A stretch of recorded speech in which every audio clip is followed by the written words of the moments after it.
Dear students, in the last video we obtained the equation of capacitance of parallel plate capacitor, that was C equal to epsilon 0 A by D. Right? We can increase the capacitance of parallel plate capacitor by introducing a dielectric medium inside the or between the two plates of the capacitor. That we have already studied in the previous video. Now in this video we are going to obtain the equation of energy stored in a parallel plate capacitor, right? So how the capacitor stores energy, that we will see in this video. See, we are having the capacitor plate 1, plate 2, right? And what is the energy, what is the energy stored in that capacitor, that we will see. Suppose if we want to bring a positive charge from plate number 2, the plate number 2, we have to do the work, and that work is stored in the form of energy, and that is known as the potential, that is known as the energy of the capacitor. Now how the positive charges comes at the plate number 2, that is another story that we will discuss later on. So what is work done? It is a work done in bringing a positive charge from plate number 2 to plate number 1, and that work done is stored in the form of energy, that is known as the energy of the capacitor. Now we are bringing some few amount of positive charges. Suppose dq dash is the amount of charges we are bringing from plate number 2 to the plate number 1. So doing this, the work required, that is, suppose dW is the work required to do this, and what is the basic definition of work done? That is W equal to Q into V, that we know that. So Q is dQ dash is the charges we are bringing from plate number 2 to plate number 1. Due to this the voltage developed between these two plates will be V, right? That is the voltage developed between, V dash is the voltage developed between the two plates. So we are going to put the value dW equal to this, right? So we know that C equal to Q by V. So V equal to, we will write Q by C. So put the value of V over here. dW is the work done, suppose, right? V dash equal to, we will write Q dash by C. V dash equal to, we will write Q dash by C. This dQ dash will remain as it is, correct? So this is the small work done, dW is the small work done. To get the total work done, we will integrate this equation. So integrating above equation, integration of dW becomes W, integration of this Q dash by C dQ dash. We will take constant term outside, W equal to 1 by C outside, integration of Q dash into this dQ. We know the formula for integration, that is, suppose we are having x raised to n into dx. So answer will be x raised to n plus 1 divided by n plus 1. Here the power is 1, it is dash, the power is 1. So we will write 1 by C remains as it is. By solving the integration, Q dash square divided by 2. This is your answer, and the limit will be from initial, suppose 0 charge to Q number of charge. So initially charge was 0, after the Q amount of charge we shifted.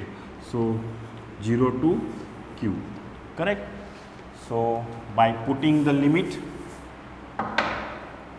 total work done, that work done equal to 1 by C remains as it is, upper limit minus lower limit. Suppose 2 is also outside, 2C, right?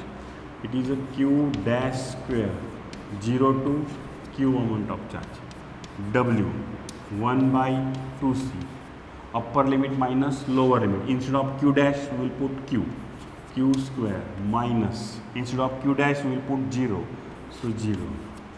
So W equal to here Q square by 2C.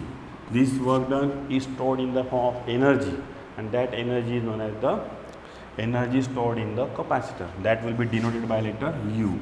So U equal to Q square by half of Q square by C. This is your energy stored in the capacitor, right? So we know the equation. Suppose C equal to Q by V. By putting the value of C equal to or Q equal to we can put C into V. So putting the value of Q over here, U equal to this half remains as it is. Instead of Q we will write C square V square by C. So this C get cancelled. So you can also write half of CV square. Correct? So this is also another formula for energy stored in the capacitor. Third formula also you can get. Put the value of C from this equation, you get the next formula. So in this way, this is the formula for energy stored in the capacitor. Correct? You just copy down this. We will see the next equation, that is equation of energy density.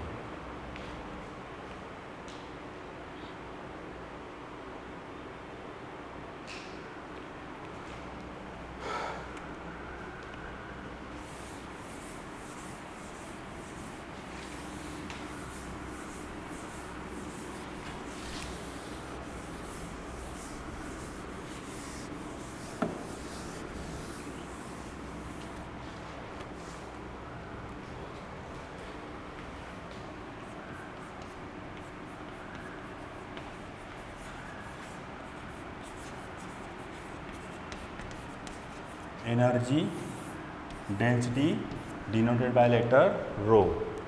Energy per unit volume, that is known as the energy density. Energy per unit volume, right? So rho equal to, we can write U by V. So the formula for rho is equal to U, capital U means energy of the capacitor by volume of the capacitor.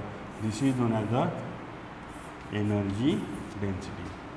What we know that, but U equal to half of U equal to Q square by 2C, that we know, right? Another, here we can put the value of C equal to epsilon 0 A by D, that we can put, and sigma equal to charge per unit area.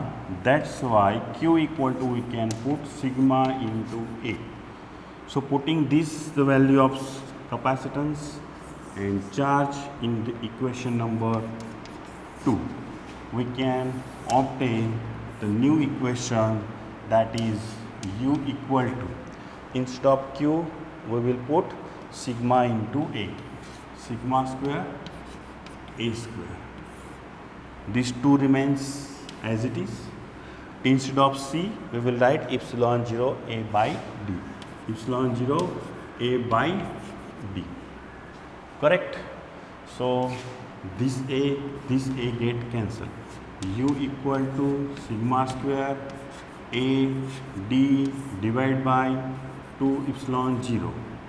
This much remains again, but we know that sigma divided by epsilon 0 equal to E. E is the electric field between the two plates. So we can replace the sigma equal to, we can obtain E equal to epsilon 0. Put the value over here. So you will get, suppose this is equation number 3. Put in 3. So we get U equal to, instead of sigma we are writing E square epsilon 0 square A into D divided by 2 epsilon 0. 1 epsilon 0 get cancelled. So u equal to e square epsilon 0 a into d divided by 2. Correct? Now this a into d, area of the plate, and d is the distance between the two plates, that we can say that it is a volume, or u divided by this a into d equal to e square epsilon 0 1 by 2. So this a by d is known as the volume. So u by v equal to half of e square epsilon 0. This u by v is known as the rho. So we will put rho equal to half of e square epsilon 0. This is the formula for energy density, right? You just copy down this. Here is the end of this topic. Now we will discuss the series and parallel combination of capacitor.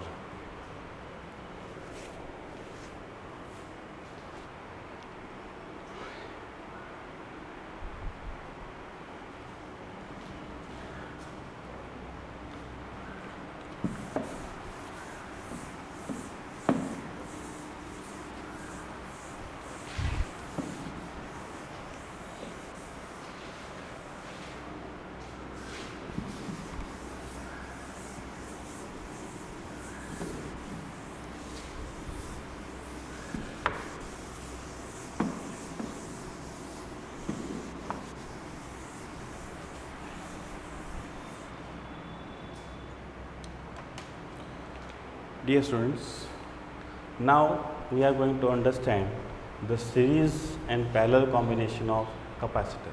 First of all, we will see the circuit symbol of capacitor. Suppose this is the capacitor 1. The terminal of the capacitor, suppose A, and this is the B terminal. This is the first capacitor, and second capacitor we are having, right?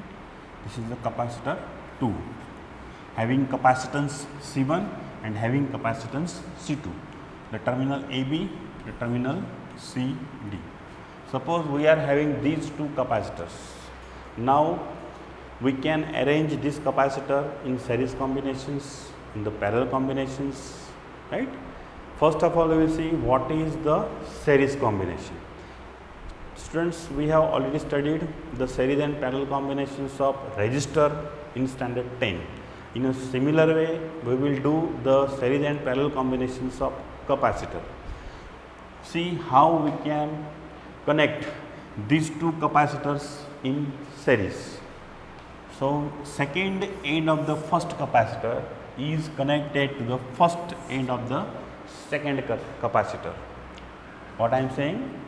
Second end of the capacitor is connected to the first end of the second capacitor. If we join the capacitors in a such a way, the combination is known as the series combination of the two capacitors. See the first capacitor over here, it is the A terminal, it is the B terminal. What I said, the first end of the second capacitor is connected to the second end of the first capacitor. So here C is connected over here and like this. So B and C terminal will be common. So this is the D terminal over here. Now this A terminal, the A terminal and the D terminals are known as the free ends. A terminal and D terminals are known as the free ends of the combinations, and these three ends are connected to the battery, right? So such a combination is known as the series combination of the two capacitors. In this way we can connect a number of capacitors, right, in a series. So here the capacitance of the first capacitor is C1, capacitance of the second capacitor is C2, the voltage is applied over here, correct? See, I amount of current is flowing through the circuit, I is directly proportional to I equal to Q by T. I is directly proportional to Q. Hence, in the series combination, charge of the first capacitor and charge of the second capacitor will remain the same, right? So Q is the charge on the first capacitor and Q is the charge on the second capacitor as they are connected in series. There is a rule of series combination, charge will not divide, only voltage will divide. So voltage drop across the first capacitor, that will be suppose V1. V1 is the voltage drop across the first capacitor and V2 is the voltage drop across the second capacitor. Total voltage is V. So from this what we can say that V equal to V1 plus V2. Right? In the series combination, voltage will divide. So voltage consumed or voltage drop across the first capacitor is V1 and voltage drop across the second capacitor is V2. So V equal to V1 plus V2. But what we know that C equal to Q by V, that we know. So therefore we can obtain the formula for V equal to Q by C. This is the general equation for V. For first capacitor, V equal to, we will write V1. V1 equal to what? Q remains as it is, C becomes C1. And for the second capacitor, what we can write? For the second capacitor, what we can write? V2 equal to Q remains as it is and C becomes C2. Put the value in equation number 1. So we can get V equal to Q by C, right? V1 equal to Q by C1 and V2 equal to Q by C2, right? Taking Q outside, Q by C as it is. Taking Q outside, 1 by we can write C1 plus 1 by C2, correct? So this Q get cancelled. So 1 by C equal to 1 by C1 plus 1 by C2. This C is known as the equivalent capacitance of the combination, right? So here C equivalent equal to 1 by C1 plus 1 by C2. If we are having number of capacitors, so this equation C equivalent equal to 1 by C1 plus 1 by C2 plus, right, we will write 1 by Cn. Suppose capacitance of all the capacitor is same. So at that time we can write C equivalent equal to 1 by C plus 1 by C plus n times 1 by C we can write, right, n times. So we get the equation C 1 by C equivalent equal to n times 1 by C, right? So n by C. So therefore C equivalent equal to, we can write, therefore C, I am writing very important equation, 1 by C equivalent equal to, we can write n times 1 by C. So C equivalent equal to, we can write C by n. Very important equation I am writing over here. This will help you in solving a number of MCQs. When the capacitors of a same capacitance are connected, n number of capacitors are connected in series. So C equivalent becomes C by n, correct? So this is the series combination question for the 2 marks. Obtain the equation for when the capacitors are connected in series, right? So this is the question for 2 marks. You just copy down this, you will see the parallel combination.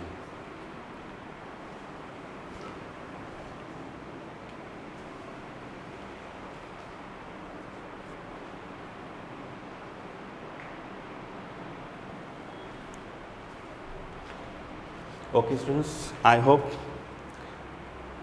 it will be understood. Now for the parallel combination.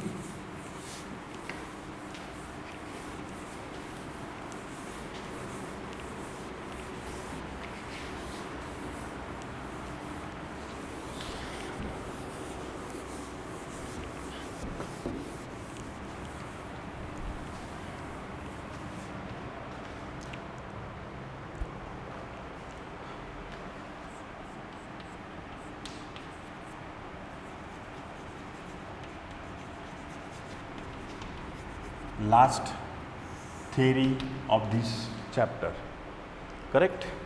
Last theory. Suppose we are having the two capacitors, capacitor 1 and capacitor 2.